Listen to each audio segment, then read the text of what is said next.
Breaking news from the stadium tonight as an anonymous fan foot the bill for 55,000 hot dogs, bringing that sweet tubed meat to everyone in attendance. Free dogs! Yeah! 55,000 hot dogs? What does that even cost?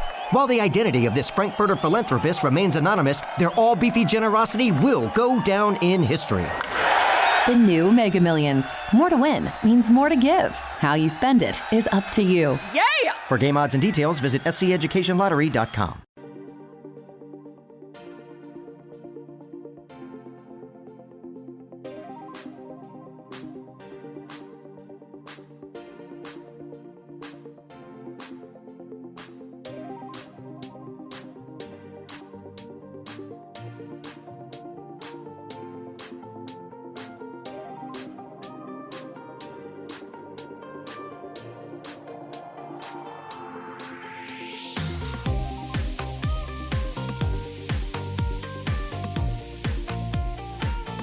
Buenos días, amigas y amigos del Círculo Independiente. ¿Qué tal lleváis este domingo?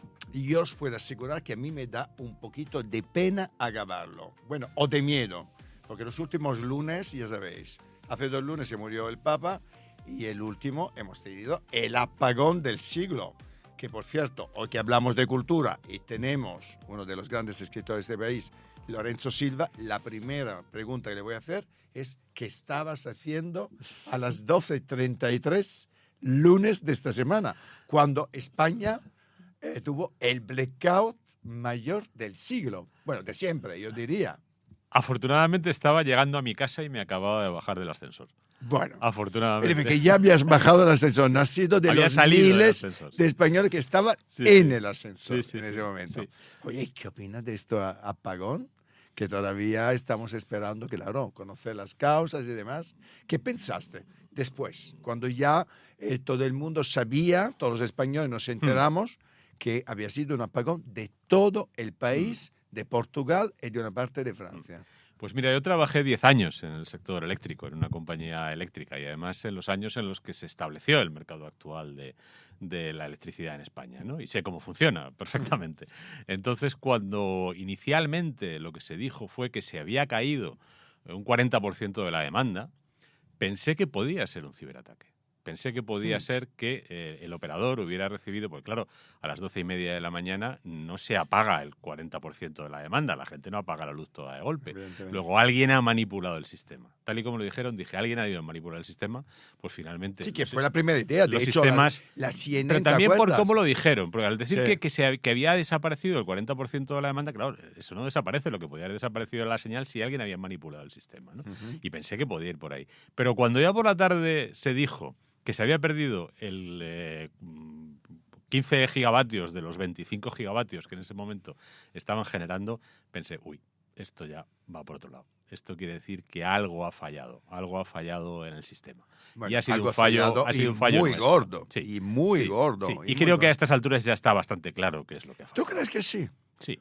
Sí. ¿Y lo vamos a saber los ciudadanos? Pues vamos a ver, yo creo que habrá bastante disputa, pero parece bastante claro, vamos, todos los expertos están coincidiendo porque es que el diagnóstico es bastante sencillo, ¿no? Había... A ver, cuenta. No, hombre, mira, es fácil. Había de 25 gigavatios, había 17 gigavatios de producción fotovoltaica, lo que es muchísimo.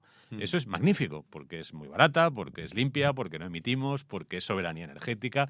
Eso es magnífico. Ahora, si esa producción se desestabiliza, esa producción tiene muy poca flexibilidad para reestabilizar el sistema. La demanda y la oferta tienen que ser iguales en todo momento. Es decir, tiene que ser bastante iguales, homogénea, tienen que ser iguales. Igual. Y luego, si hay fluctuaciones, pues digamos que hay tecnologías que te permiten, que operan como colchón para irlas evitar absorbiendo. problemas. La hidráulica, las centrales de gas que se pueden subir y bajar, las centrales de carbón cuando existían, que ahora ya casi no existen, que también se pueden subir y bajar. Las nucleares se pueden subir y bajar, pero no tanto ni tan rápidamente. Pero la fotovoltaica no tiene esa capacidad. Entonces, si tú no tienes esa tecnología que tenía una cuota tan grande de producción respaldada, o bien por un almacenamiento, o bien por una modulación de esa propia energía, con unos sistemas que existen, pero que son caros y que la encarecen, pues entonces se te empieza a caer. Y si se te cae en cadena y se te cae toda, pasa lo que luego pasó, que es que la red se vuelve completamente inestable y había 4 centrales nucleares enganchadas, que son 4 gigavatios, que es bastante energía, y se desacoplaron las 4. para protegerse. Madre mía. Porque a partir de ahí la red es peligrosa y si no desacoplas las instalaciones de generación puede haber problemas. Y en una central nuclear los problemas Pueden ser gordos. bastante serios. Y yo que venía aquí a hablar de libros contigo y ya me has dado una masterclass. No, sobre hay lo gente que que ha lo explica pasado mejor con que el yo apagón. porque conoce mucho mejor cómo funciona el No, sistema. no. Pero claramente todo apunta a que va por ahí. Y si eso es así, es que alguien quizá operó con un exceso de optimismo respecto de... Es decir, que podía haber sido evitado. Para Tenía que nos haber tenido una gestión más entendamos. conservadora del mix. A lo mejor haber pagado un poquito más cara la electricidad, pero en forma más segura. Creo que vamos a exigir pronto responsabilidades por lo que tú estás comentando. Pero bueno, vamos a tu libro. Las fuerzas contrarias. Forma parte de la saga, ya que prácticamente todos los españoles hemos leído por lo menos algunas de las entregas de la novela policíaca, probablemente más exitosas en España y probablemente a nivel internacional, protagonizada por Bevilacqua y Chamorro. Y además nos llevas, no sé si esto me hace gracia o no, de nuevo a unos recuerdos de otros de los grandes acontecimientos desafortunados de nuestra época, ha sido la pandemia. Cuéntame un poquito qué podemos encontrarnos en las fuerzas contrarias.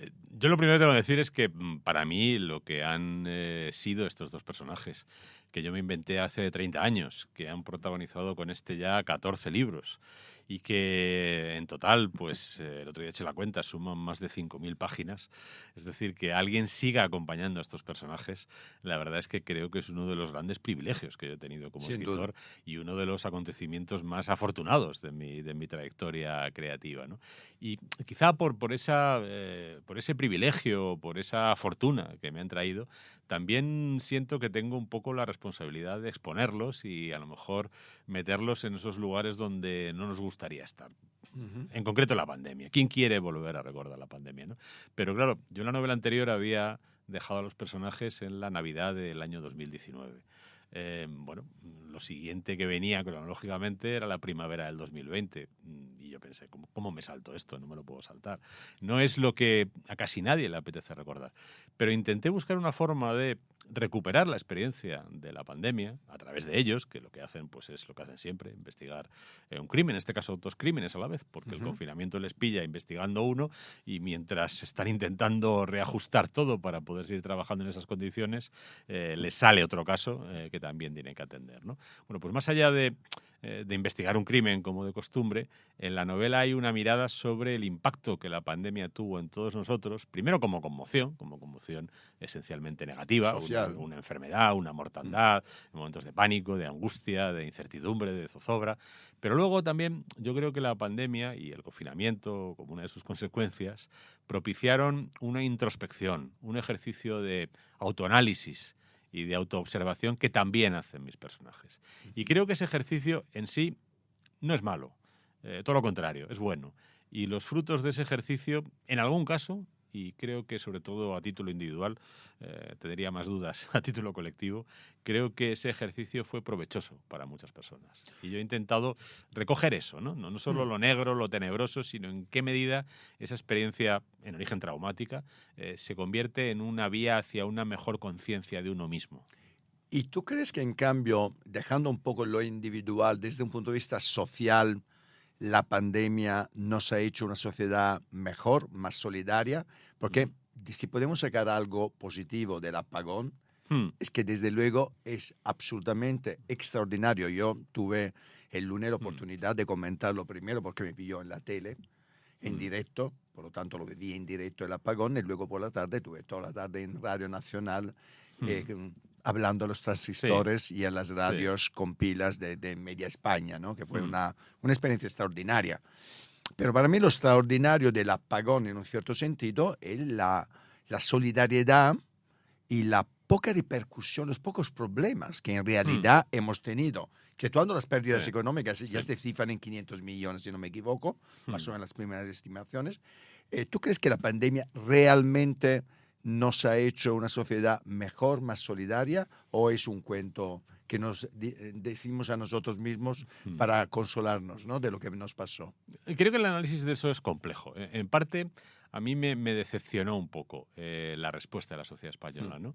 Hubo unas primeras semanas que sí fueron de muy solidarias, muy de intentar formar piña para hacer frente a la adversidad, pero eso se rompió enseguida, eso se rompió en la propia pandemia. Y si la pandemia, una adversidad de ese calibre, era una oportunidad para reencontrar una conciencia compartida de bien común, eso se rompió por completo y sigue roto. Es decir, esta es una sociedad que ha perdido la conciencia unitaria de bien común. Hay visiones contrapuestas del bien común y además se deniegan recíprocamente legitimidad. No ya estar o no fundada, sino incluso legitimidad. Y eso lamentablemente no ha cambiado. Yo esperaba que un acontecimiento de este tipo pudiera cambiar eso, ¿no? Y creo que no. Creo que estamos en una fractura desde antes de la pandemia, desde bastante antes de la pandemia, y que la pandemia no ha contribuido a resolver. De hecho, con la pandemia hemos hecho como con todo, como ya estamos haciendo con el apagón, es decir, un pretexto para ahondar más en esa fractura.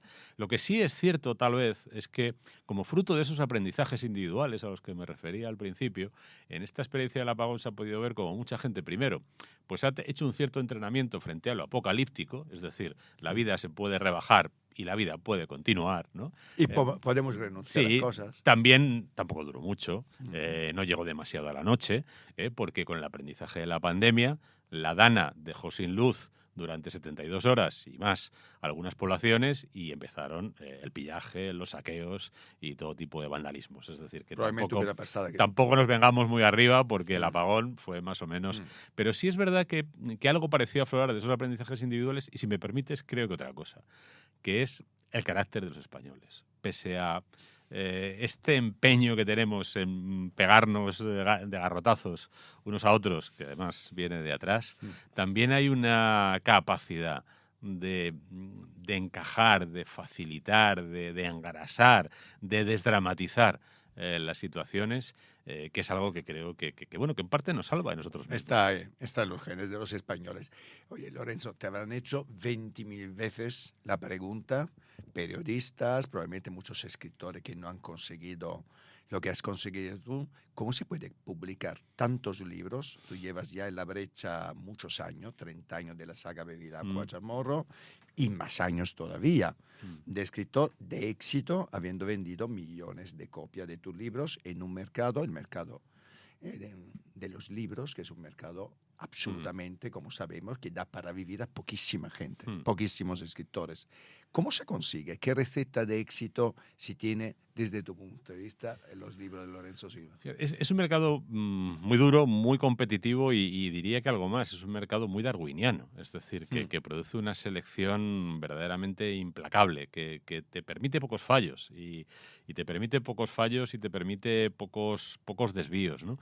Yo la verdad es que, mira, si algún secreto tengo, si alguna regla tengo para mi trabajo, porque realmente nadie sabe la fórmula de esto. El que diga que lo sabe, miente. No, yo creo que nadie sabe la fórmula del éxito ni comercial ni de ningún tipo en ningún ámbito, ¿no? Está lleno de accidentes, está lleno de... Mira, por ejemplo, ahora hay un gran éxito, del que yo me alegro mucho, porque es un autor al que admiro y al que aprecio personalmente, que es Javier Cercas. Sí, claro. Bueno, pero Javier Cercas ha sacado un libro, bueno como todos los suyos, pero encima ha coincidido con la muerte del Papa. Bueno, pues lo ha convertido en un turbo éxito, ¿no? Bueno, pues ¿quién podía... A lo mejor alguien ha calculado un poco que podía haber una cierta sincronía, pero bueno, no lo puedes calcular tanto. No lo puedes calcular tanto como para que sea, pues qué sé yo, justo el lunes antes del día del libro, ¿no? Por ejemplo. Bueno, pues estas cosas pasan. O a lo mejor hay quien, en el lado contrario... Es decir, que hay una parte de suerte, quieres decir, de en el éxito. Y lo contrario. Oye, el escritor más grande del siglo XX, con mucha diferencia, si hiciéramos una encuesta, se haría un consenso bastante amplio en que fue Kafka.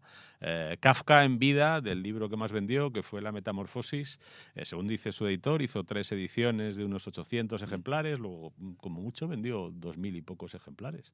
Él no tuvo ningún éxito en vida, él no conoció ningún éxito. En tu caso, creo que me has hecho un poco una cobra, a tu manera, No, yo te respondo, yo te digo lo que yo hago, quiero decir, una cosa sorprendente para mí, bueno, tú no eres el único caso, porque hay otras sagas, ¿no? De mucho éxito, pero son 14, ¿no? Sí. 14 libros sobre estos dos personajes, Bevilacqua y Chamorro, ¿no? Es como Montalbano, ¿no? Es decir, estamos hablando de estos fenómenos que están ligados a personajes, por supuesto, al escritor de estos libros. ¿Qué tienen Bevilacqua y Chamorro para habernos enganchado a unas publicaciones que mucha gente está esperando que salga, ¿no? El siguiente. ¿Por qué? Yo te digo lo que hago y lo que no hago. Venga. Porque me parece que quizá hay... Es que quieres robarte un poco el secreto Sí, para mi no, próximo libro. te a ver digo si lo que hago y entiendo lo que no algo. hago, pero no sé si tiene algo que ver o no, o hay factores ajenos a mí que son los decisivos, ¿no?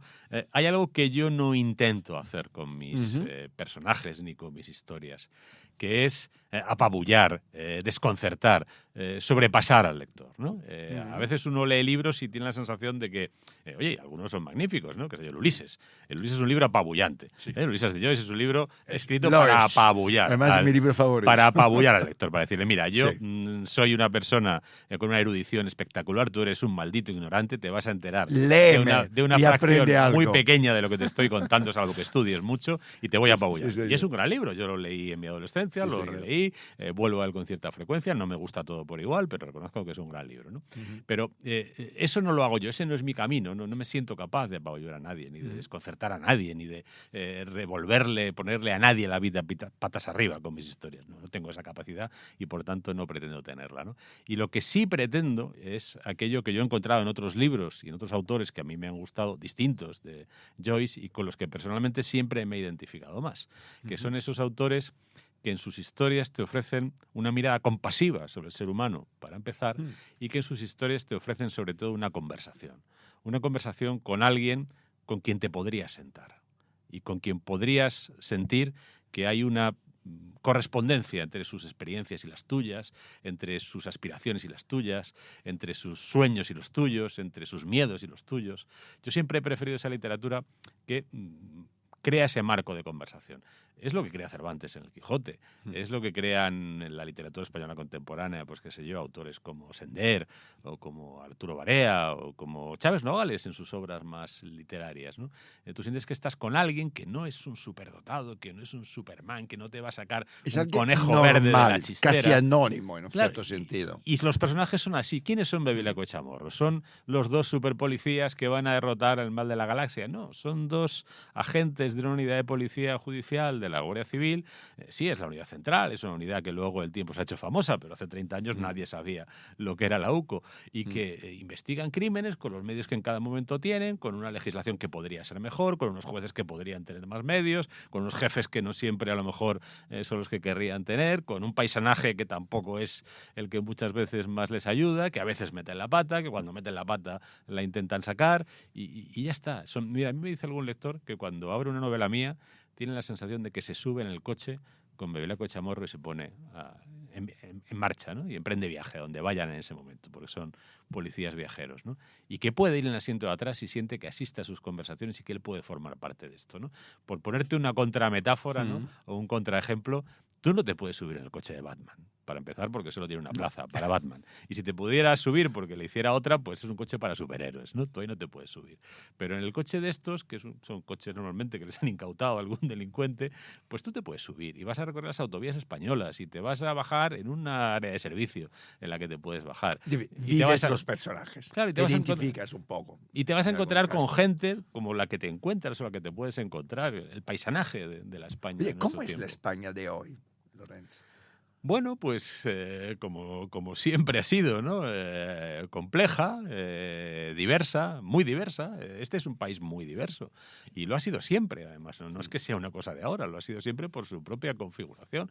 Es un país fronterizo entre el norte y el sur, entre el este y el oeste, entre todas las civilizaciones, centrales de la historia de Occidente han pasado por aquí, no las de Oriente.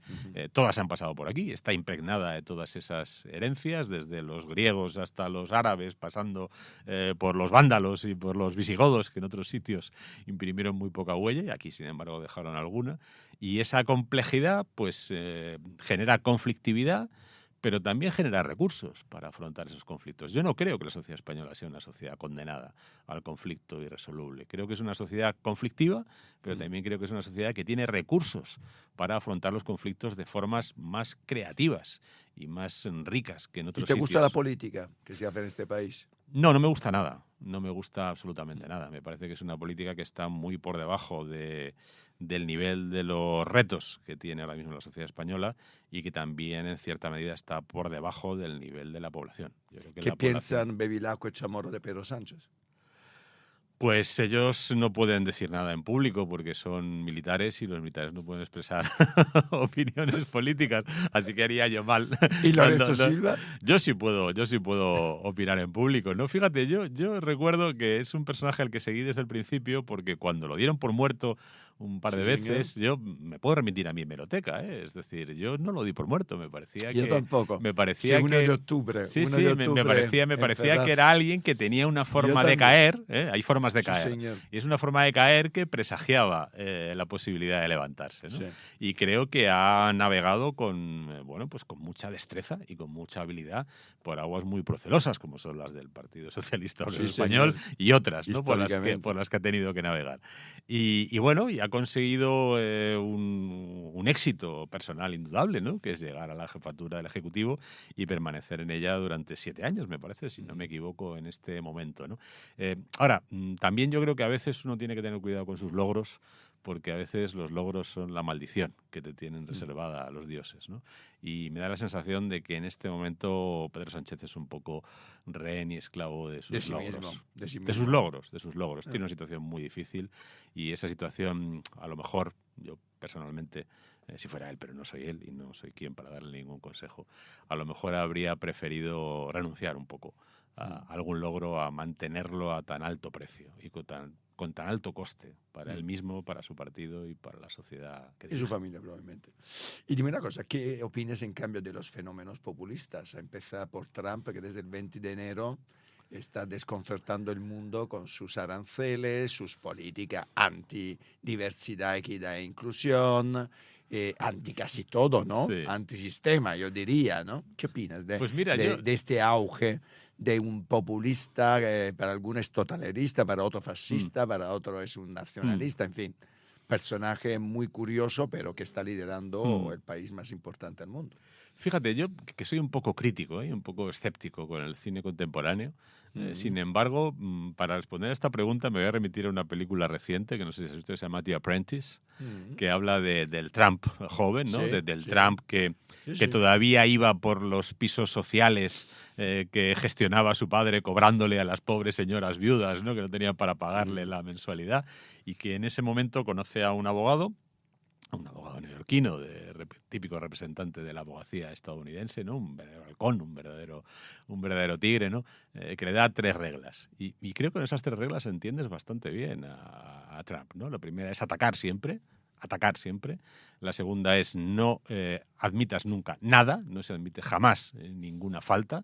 Y la tercera, no reconozcas ninguna derrota. Y uno analiza a Trump Es lo que está y esas haciendo. 3 reglas las sigue utiliza a rajatabla. rajatabla. Sin Hombre, duda. hace falta tener un cierto desparpajo y un cierto cuajo personal para, qué sé yo, por ejemplo, pues cuando has rodado por el barro y está todo tu patrimonio y toda tu reputación hecha unos zorros, pues decir, aquí no ha pasado nada y no me habéis derrotado, ¿no? Pero él lo tiene y tiene una extraña energía y tiene una extraña capacidad de seducir, como tantos populistas. En el fondo uno analiza a Benito Mussolini, Adolfo Hitler, tantos otros. Es decir, siempre se dirigen a las personas rotas, a las personas fracturadas de alguna Vulnerables. manera, a las personas que están sumidas en la desesperanza y en una cierta sensación de fracaso, ¿no? Y les ofrecen con esa asertividad y con ese elemento casi emocional, incluso en algunos momentos histérico, la posibilidad de sobreponerse De a una su redención. postración contra todo pronóstico, contra toda lógica y contra toda verosimilitud, ¿no? Y esto funciona una y otra vez. Hace falta tener la determinación de proponer esa redención, normalmente ficticia, Sin normalmente fallida y en muchos casos finalmente catastrófica, para que alguien se la crea, ¿no? Y para que te secunde. Hoy hablabas de cine, hablando de Trump, y te gusta ver tus películas en el cine, tus novelas, que tú has tenido 2, me parece. ¿no? 3, Que 3. En el cine, al final llevo 3. El alquimista empieza es paciente, La niebla y la doncella, ¿cuál es el tercero? La flaqueza del bolchevique. Ah, Sí, hombre, sí, la flaqueza del fantástico bolchevique. éxito. Sí, sí, ¿Te gusta sí, ver sí. tus novelas? Bueno, Luego en el cine, la gran pantalla o no. Es como diría Jack Gambardella, ¿no? La gran medida, a tratti, ¿no? Es decir, depende, porque las películas son, o a trozos, ¿no? Las películas son creaciones colectivas y son creaciones muy, muy frágiles, que se hacen con mucha dificultad. Son muchas personas que se tienen que poner de acuerdo y que tienen que estar sincronizadas, ¿no? Hay momentos en las películas que se han hecho sobre mis novelas, y de una de ellas, La flaqueza del bolchevique, yo soy co-guionista, con lo que en cierto modo soy partícipe. Hay momentos que a mí me producen incomodidad, porque sobre todo en esa que la escribí yo, ¿no? Porque, bueno, tú escribes algo, lo ves en tu cabeza y luego el rodaje no tiene por qué corresponderse, ¿no? Y hay momentos en los que la divergencia es tanta que dices, esto que no me... Bueno, no tanto que no me guste, no me siento cómodo, porque yo intento hacer un ejercicio de abstracción, es decir, esta película no la he hecho para mí, esta película la he hecho para los espectadores, ¿no? Para los millones y si al de espectador no le espectadores. chirría porque no se ha hecho esta imagen, pues tampoco es tan grave, ¿no? Pero también hay otros momentos, y por ejemplo en esa, en La flaqueza del bolchevique, donde a mí, fíjate, y eso es quizá lo que más valoro, y me quedo con eso más que con lo otro, ¿no? Cuando tu historia, tus personajes pasan por otras manos y detrás de ellos hay otras miradas y hay otra sensibilidad, que es la del guionista, la del director de fotografía, la de los actores. A veces brotan a partir de tus personajes cosas que tú no esperabas. Cosas que, por ejemplo, te pueden conmover. Si yo me conmoviera leyendo mis libros, debería ir al psiquiatra, ¿no? Pero me puedo conmover viendo una película basada en mis libros. ¿Y por qué no con tus libros? Porque la has escrito. Sí, porque es una emoción que en cierto modo tú has creado, ¿no? Y conoces sus entresijos y conoces sus ruedecillas, ¿no? A ver, sí que me puede, no sé, yo ahora he releído, por ejemplo, la primera novela que publiqué hace 30 años, ¿no? Y la escribí con 24. Y al releer ese texto, que casi es de otra persona, sí que ha habido momentos en los que me ha producido pues la emoción de, no sé, de la añoranza o de lo que quieras, ¿no? Pero el texto en el que estoy trabajando ahora, pues yo lo trabajo para que emocione a otro, no para que me emocione a mí. Qué bueno. Fíjate que a mí no me pasa cuando escribo un libro. Sí. Yo casi busco emocionarme con lo que estoy escribiendo, porque si no, no me llega. Sí. Y cuando no tengo emociones fuertes al escribir, Sí. como que no... No, a lo mejor por eso. El proceso de escritura sí puede sentir esa emoción, yo la Sí, siento. sí. Pero una vez que el libro ya está escrito, el libro ya está escrito. Y entonces tú Sí. sabes cómo ha surgido esa emoción. Es un poco difícil. Qué bueno. Oye, ¿y qué relación tiene con las nuevas tecnologías? Muy antigua, la verdad, y es una cosa que agradezco de mi formación. Cuando yo tenía 14 años, me pusieron en las manos, estoy hablando de hace ya bastante tiempo, estoy hablando pues del año 81, 14-15, el primer ordenador, un Apple II. Con ese ordenador empecé yo a programar y a trastear. Y desde entonces siempre he buscado las herramientas que me facilitaban la vida. Pero como empecé muy pronto, también desde muy pronto, he buscado, en sentido contrario, las herramientas que no me aportan gran cosa y que me complican la existencia para desecharlas.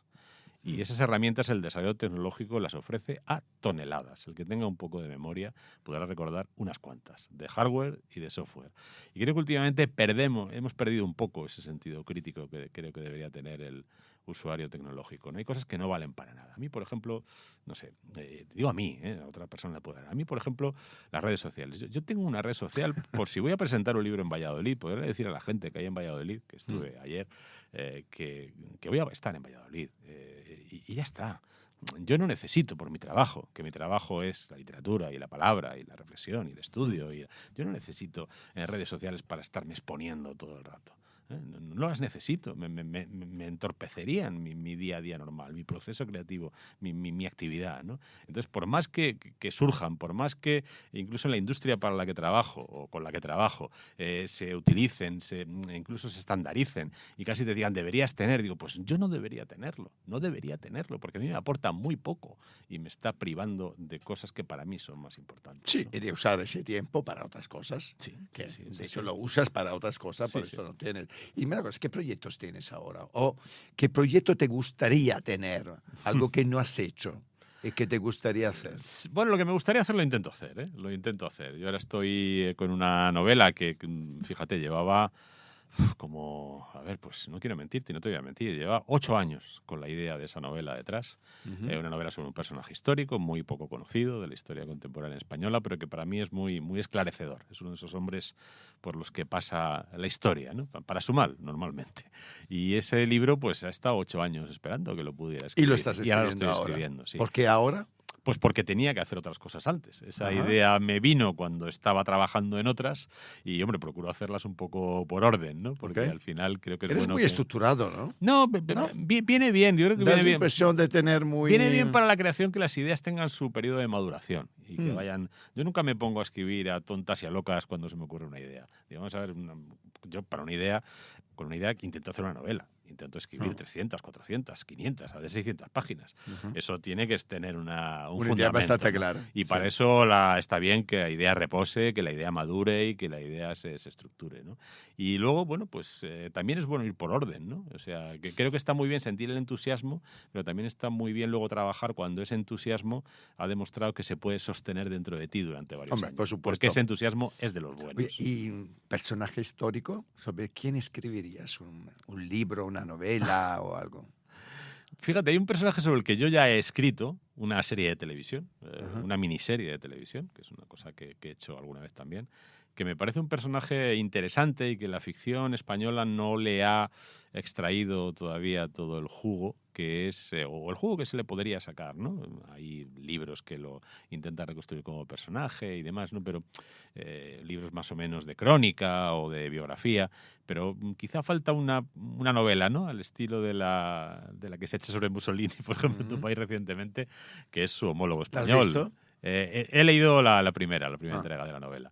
Y bueno, nuestro personaje es, por supuesto, Francisco Franco Bahamonde, ¿no? Es un personaje bastante complejo, para mí poco atractivo como ser humano, pero indudablemente crucial en la historia contemporánea de España, y no fue crucial por azar, o por suerte, o por fortuna, o porque le tocó la lotería, ¿no? Sino porque tenía una serie de condicionantes, una serie de atributos, vamos a decirlo así, por no hablar ni de virtudes ni de defectos, y esos atributos que él supo jugar en distintas circunstancias le condujeron a marcar la suerte de esta sociedad durante el siglo XX, ¿no? ¿A qué proyectos has dicho que no? Bueno, Que seguro que te han alguno que ofrecido otro, unos sí. cuantos, sí. Sí, por ejemplo, ¿sabes a lo que he dicho que no? Hace unos años a mí me ofrecieron escribir un libro sobre un asesino múltiple además, sobre el que había hecho un reportaje. Y además parece que, bueno, pues que la persona en cuestión estaba muy interesada y yo, bueno, la historia la conocía con cierta profundidad, pero no me atraía. O sea, si te fijas en mis novelas, los protagonistas de mis novelas son siempre las víctimas. El centro de mis novelas siempre es la víctima, reconstruir la vida de la víctima. Por lo tanto, vas a entender mi próxima pregunta, Sí. ¿no? Sobre Tú un verás. libro que al final no se va a distribuir. El odio de El odio, Luis G. Martín. claro. de Mira, Luis G. yo- Martín. ¿Qué yo- opinas de toda esa polémica? Pues mira, lo primero, yo soy escritor y elijo mis historias. Y no soy quien para decirle a otro escritor qué historias debe elegir, ¿eh? Igual que reclamo libertad acuerdo. para elegir yo, reconozco absolutamente la libertad del creador, y para mí todos los proyectos creativos de entrada son legítimos, porque tienen legitimidad artística, no moral. Y igual que yo no quiero que nadie me empiece a discutir lo que hago, lo que dejo de hacer, no se lo voy a discutir nunca a nadie. Eso es lo primero. Luego a Luis G. lo conozco y lo aprecio. Yo también he sido el agente literario Sí, de mi primer libro. Claro, me parece Desde que lo conozco. me parece, Lo conozco muy bien. un buen escritor, y me parece Claro, además claro. una persona a la que mueve la buena Sin fe. duda, ¿eh? sin No duda. creo que sea una persona que obre de mala fe, que mucha gente Sí, le ha no creo presumido. que la base de le este ha proyecto presumido, era le ha la mala presumido fe. la mala fe, ¿no?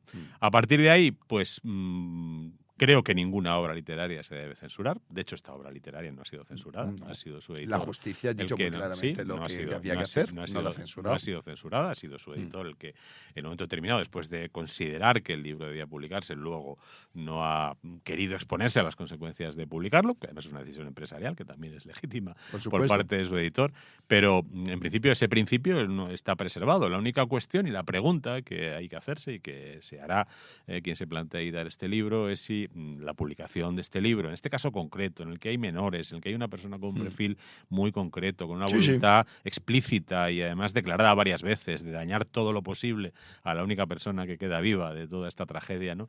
Si en este contexto la publicación de ese libro puede producir un daño. Y si ese daño se produce y si ese daño la persona que lo sufre cree que lo debe reclamar, pues lo va a reclamar. Y eso lo tendrá que examinar la justicia también. Si Por esa supuesto. persona, Bueno, pero esto se ha hecho muchas veces, ¿no? Claro. Hay muchísimas publicaciones que han hecho daño Sí. a muchísima gente, Sí. evidentemente. La cuestión es- A veces a miles, a veces a millones de La personas. cuestión desde el punto de vista jurídico es si el daño que en este caso produce es un daño que esa persona, en sus peculiares circunstancias y con sus peculiares características, tiene obligación de soportar. Y eso Claro. tendría que resolverlo la justicia, ¿no?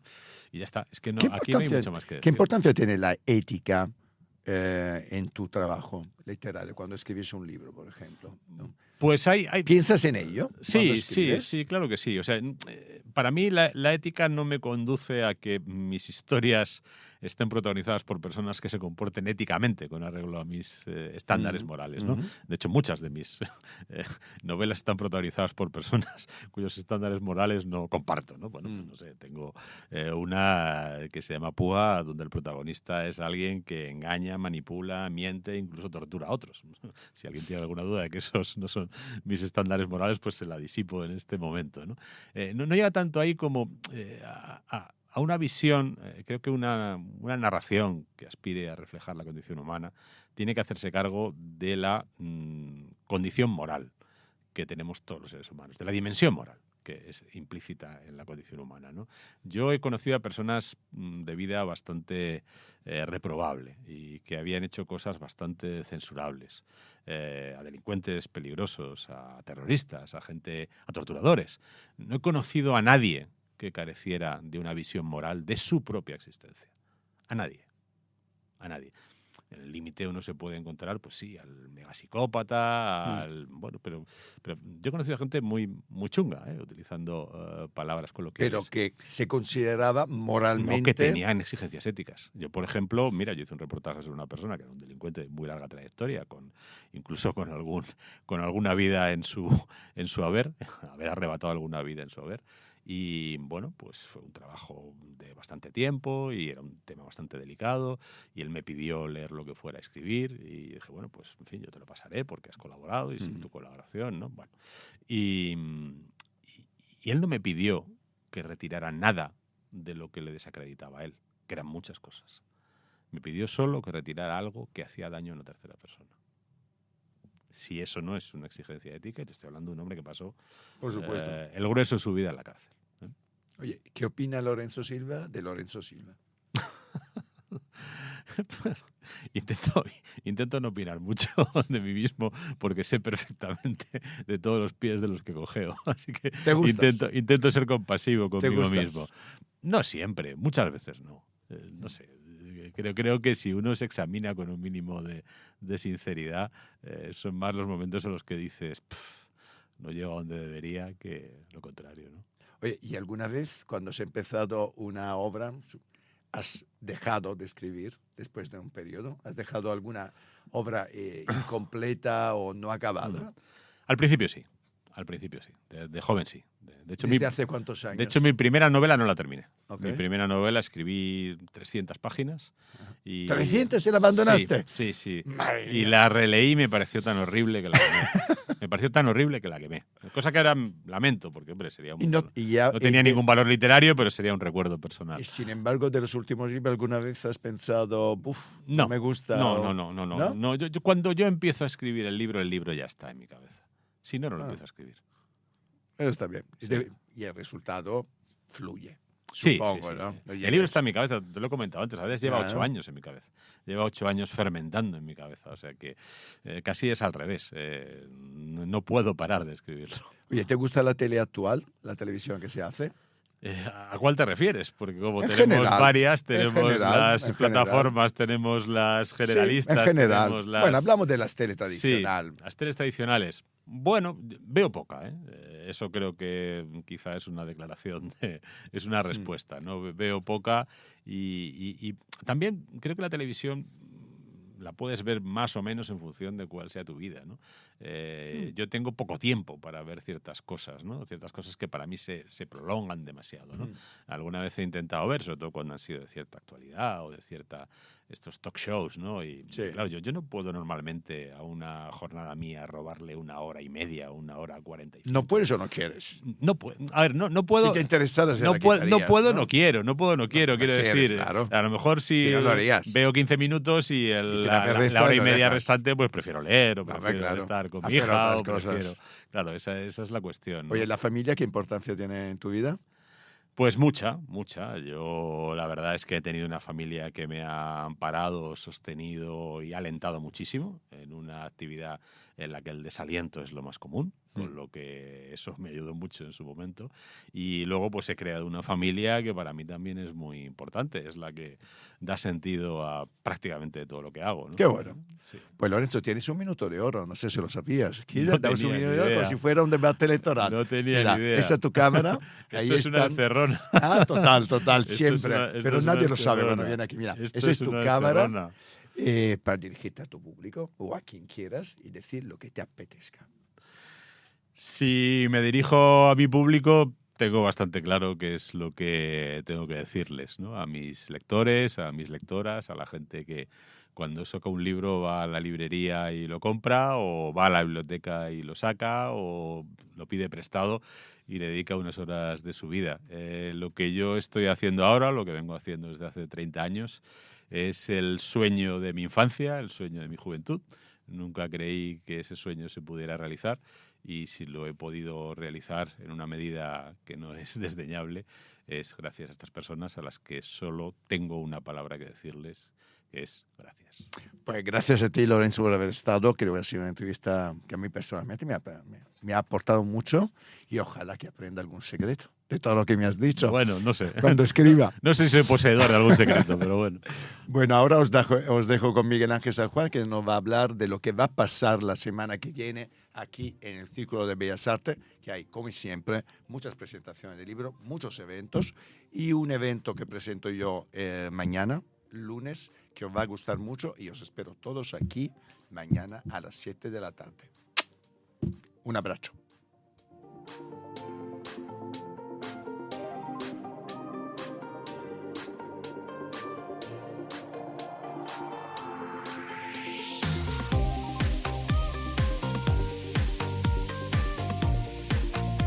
Un domingo más os acercamos la agenda cultural del Círculo de Bellas Artes de Madrid y empezamos por el lunes día 5 de mayo. Mañana a las 7 en la sala Ramón Gómez de la Serna tendrá lugar la presentación de la Fundación Akram Lubat. El doctor Akram Lubat es un reconocido y premiado cardiólogo con más de 25 años de experiencia y considerado uno de los mejores médicos de nuestro país, que estará además aquí dentro de nuestro programa con una entrevista con Euprepio dentro de muy poquitas semanas. La misión de esta fundación, que lleva el nombre de este doctor, es ofrecer atención cardiológica a pacientes con enfermedades cardiovasculares en la Franja de Gaza, donde ya sabéis cómo es la situación ahora mismo, porque como dice el lema de la propia fundación, en Gaza cada latido cuenta. Contaremos en esta presentación con la presencia del patronato de esta fundación, compuesto por el propio doctor Akram Lubat, la experta en ciberseguridad María Salas, Carmen Parra, que es directora de una cátedra de la UNESCO, Telma Ortiz, hermana de Su Majestad la Reina Leticia, el cantante, autor y compositor Ramón Cin, al que también seguro todos conocéis, el empresario José Neri o, representando a Cardio Lubat Consulting, Marc Lubat. El encargado de moderar este acto será nuestro presentador, Euprepio Padula, al que todos conocéis. Por lo tanto, si queréis disfrutar de esta presentación, podéis confirmar vuestra asistencia escribiendo al siguiente correo: comunicación@akramlubatfoundation.org. Y otra actividad que queremos destacar, el martes 6 de mayo a las 7 de la tarde, también en la sala Ramón Gómez de la Serna, la conferencia La Unión Europea, Autonomía Estratégica y Rearme. En esta conversación con la periodista Marta García Ayer, amiga del programa, Rafael Grasa, profesor de Relaciones Internacionales en la Universidad Autónoma de Barcelona, nos presentará los cambios geopolíticos recientes para a continuación pasar a revisar las vulnerabilidades a las que se enfrenta la Unión Europea.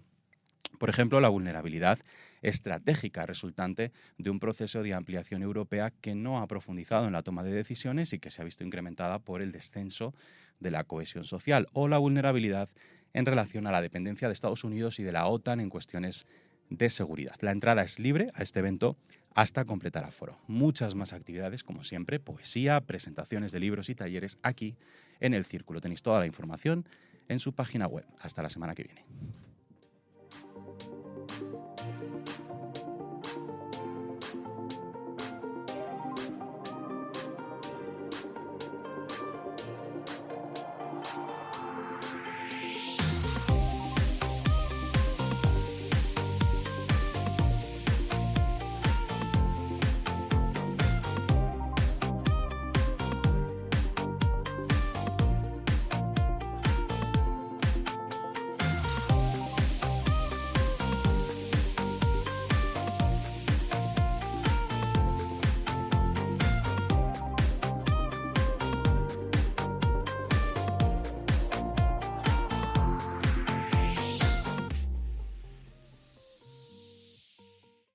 One lottery ticket makes a big difference for our state students. And when I say big, I mean bigger than jackpot big. Since 2002, South Carolina students have benefited from more than $6 billion in lottery-funded scholarships and grants, including the Life, Hope, and Palmetto Fellow Scholarships. With every lottery play, you're supporting our students, and that adds up in a big way. That's why education is our middle name. Learn more at sceducationlottery.com/betteryou.